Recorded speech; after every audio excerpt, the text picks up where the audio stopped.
આ વખતે સેન્ટ્રલ જેલના 10માના 4 કેદીઓ છે, જેમાં એક મહિલા છે, અને 12મા ધોરણના ટોટલ 5 કેદી છે, જે પૈકી એક કેદી દાહોદ જેલથી અહીંયા પરીક્ષા આપવા આવશે.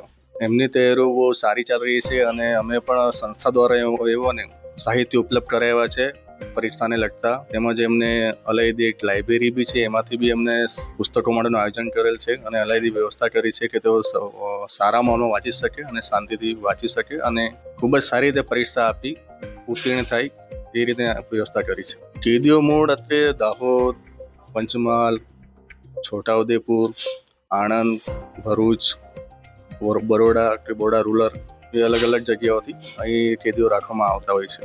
ગયા વખતે 12મા ધોરણમાં 9 વિદ્યાર્થીઓ પરીક્ષા આપી હતી, જે પૈકી 4 વિદ્યાર્થીઓ પાસ થયા હતા અને 10માના 6 પૈકી કોઈ પણ પાસ નહીં થયું હતું. પરંતુ આ વખતે બધા જ પાસ થાય એવી આશા રાખીએ છીએ.